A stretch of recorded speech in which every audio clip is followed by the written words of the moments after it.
soon notices that his eye buddy has sustained damage. Inspecting his metallic companion, he suddenly sees a sticker that compares payment for charity to payment for the services of a fallen woman. Outraged, Anik is approached by two of his fellow monks who note that he is once again talking to the robot. One of them is angered by this, but the other sees no harm, pointing out that some people talk to animals, and no one questions that. The first monk insists that robots are just metal trash cans with no feelings, unlike cats or dogs. The second monk reminds him that Anik used to be an engineer at a major firm, which explains his affinity for machines. The monks display their daily collection, and it must be admitted that it is quite meager: a few bags of rice and flowers. Nearby, a man lying down turns on his gadget, where the news program reports that due to Ultra's popularity, people have stopped attending Buddhist sermons, leaving monks without alms. Everyone around seems ready to do good, but only for a price, thereby glorifying materialism. However, the government expresses gratitude to the Ultra project, noting that it has sparked a wave of kindness. The country now has an opportunity to move forward, and even government officials use the service. Neo is confident that the more good deeds are done, the better it will be for everyone. The monks are outraged because all this contradicts the teachings of the Buddha. Additionally, Ultra sells user data to third parties, which is illegal. Anik reminds them, however, that selling sacred items was also never taught by Buddha, and yet monasteries do it. As an example, he shows Buddha figurines that once enjoyed immense popularity because they could recite recorded sermons and teachings. Now, however, they are unwanted and gather dust on shelves. Later, Anik is cleaning the monastery courtyard and approaches his mother's grave. It has been 7 years since her death. The abbot calls out to him, reminding Anik that they are monks, but they are also human. Mourning loved ones is not a sin. He knows Anik has many questions and believes that the world is pushing them toward change. The question remains, what will they become after these changes? The abbot advises Anik to think carefully about this, while the sound of an Ultra advertisement echoes over the city.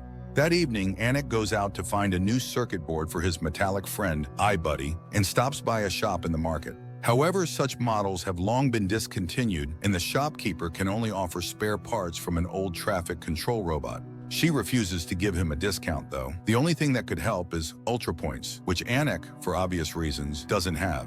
Unexpectedly, a man offers to help. Anik recognizes him as his former colleague, Adam.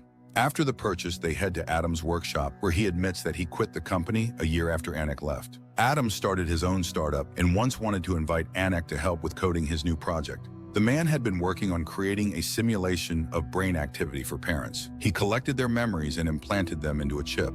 The result was a plush bear capable of comforting children as effectively as their moms and dads. These toys are now flying off the shelves. However, Anik does not see this as a good idea, believing that it distances children from their parents, something that is already happening everywhere. As they talk, Adam pulls out an Ultra device, gifted to him by a client, and advises the monks to adapt. Otherwise, new technologies will simply drive them out.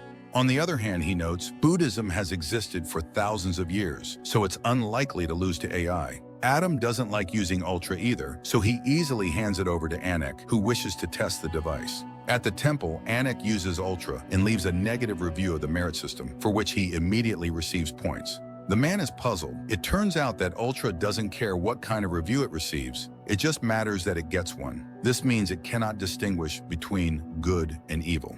The next day, Anik is walking through the streets when Wei approaches him, offering him food and apologizing for yesterday. At that moment, Wei's friend asks her to come with him, saying they'll earn fewer points without her. But the girl refuses, believing that teenagers have become obsessed with counting points. Angered, the boy grabs her arm, but Wei breaks free and throws her Ultra into the water.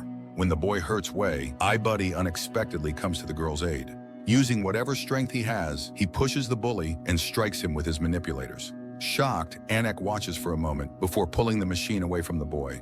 Later, Adam repairs iBuddy and realizes that the robot remembered much of Anik's teachings. The attack on the boy was a precautionary measure. It used to be part of a traffic control robot. Anik immediately uses Ultra to file a complaint, and after being redirected multiple times by bots and operators, he receives a call from customer service asking him to come to their headquarters to meet Mr. Neo himself. The men travel to the Ultra office. Everything around them is made of gold, astonishing the monk. But when they exit the elevator, they suddenly find themselves in the interior of a modest house where a family couple greets them, begging Anik to show them the path to heaven. To do so, the couple offers their house and car as a donation to the temple. They fall to their knees, pleading for a chance, while a teenage boy watches everything from behind the door. Anik is visibly shaken by such intensity, but then the couple freezes. Neo enters the room, revealing that the parents were merely a hologram. Neo tells Anik and Adam the story of his life. Many years ago, this family gave everything they had to a temple to secure a better afterlife. As a result, the family accumulated massive debts. To escape them, the couple decided to take their own lives and burn their house down. By fortune or misfortune, their son survived. That son was none other than Neo.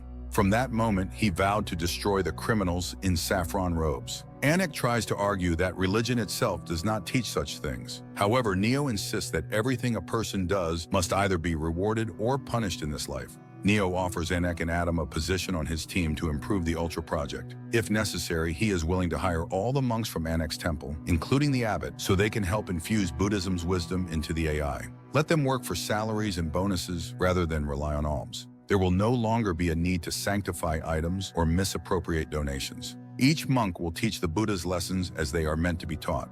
Once Buddha, Dharma, and Sangha are integrated into Ultra, the system will become perfect. Anik leaves the headquarters without giving Neo an answer. Neo advises him to think it over and adds that if his parents had met Anik, they would have survived. At the temple, Anik tells Adam why he became a monk.